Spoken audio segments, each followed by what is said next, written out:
Alright, so I've got an update video on my daughter for you guys. So a lot of you have always been asking about my daughter, so just in case you weren't aware, I'll give you a little background story. So I started YouTube just in hopes of paying for all my daughter's medical bill. And of course, when Fortnite came out and I was able to get a Support-A-Creator Code, it's been a lifesaver for all of the bills and the medical support that she needs. It's such an amazing system because it's free. Usually when there's a medical emergency, people ask for donations, but all you have to do is put in my Support-A-Creator Code, and that's like donating. And the fact that it helps support my daughter and my family is just insane support, and it's absolutely amazing. So my Support-A-Creator Code on the screen, as you can see, is tabortime, Tabortime. So let me explain what's going on. So she has a severe disability, and she was born with it. We knew she had it during the pregnancy, and she was a very high-risk pregnancy as soon as she was born. I mean, literally, they held her up, they showed me, and then they took her straight to surgery. And then she had to be in the NICU for about 3 weeks. So this is a lifelong disability she has. It's called myelomeningocele, spina bifida myelomeningocele. So there's a few types of spina bifida, and some of you may have spina bifida right now and you wouldn't even know. That's the less severe type.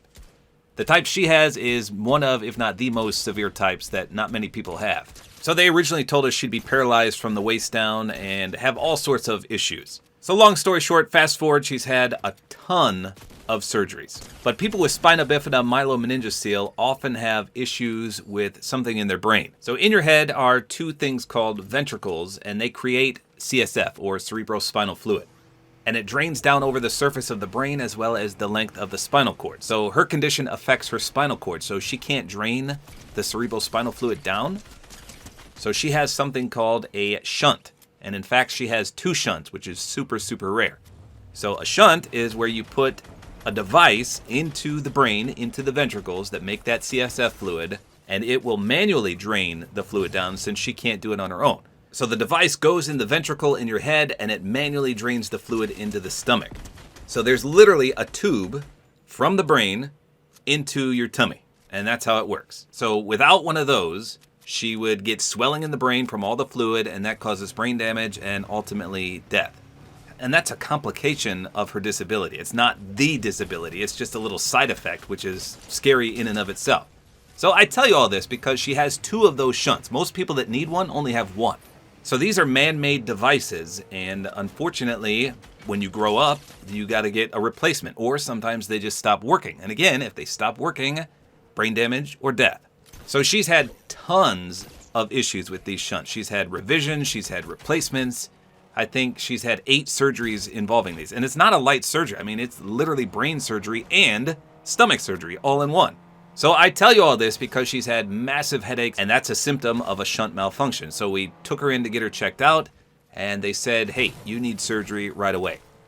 So the surgery is scheduled for today. I'm recording this video in the morning, so I don't know what time it is by the time I finally get this released, but she's probably in surgery right now. And the issue is one of her shunts has cracked. The tubing has cracked, and I don't even know how that happens. I've never heard of this before, but I'll show you a picture of the x-ray right here. So you can see from her skull down, there's 2 tubings. And again, that's the shunt tubes. They attach in the brain, and they go down all the way to the stomach. And if I zoom in on the right side, which would be her left, this whole section right here is completely broken in half.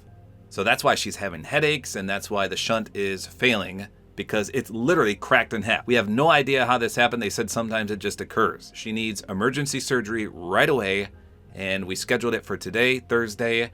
And again, by the time you see this video, she's probably back in the surgery, and it's a pretty lengthy surgery. Going to be in the hospital a few days.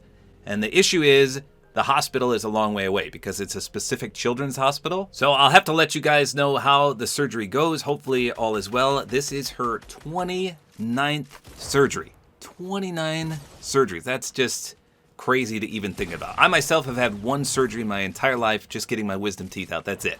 And to think she's not even 15 years old yet, and she's had almost 30 major surgeries, that's just insane. Needless to say, I could use some thoughts and prayers for sure. Hopefully she bounces back from this and there's no complications. But it's always scary, especially with a huge brain surgery like this. I just hate these type of surgeries. The waiting game is terrible. So hopefully everything turns out for the best. But I know a lot of you always ask, how's your daughter doing? Well, she's been fine up until this point. Seems like about every year and a half we have to have a major surgery. So there you go. Sorry, I just wanted to vent a little bit. But as I mentioned at the start, the whole reason I even started to do YouTube was to support my family and help pay for all the medical bills as well as all the other bills we have. So if you want to help support me, that's the best thing you could do right now. Put in tabortime, TABORTIME as my Support-A-Creator code, and that helps immensely. More than I can even appreciate. You guys are absolutely amazing, and I truly, truly appreciate it.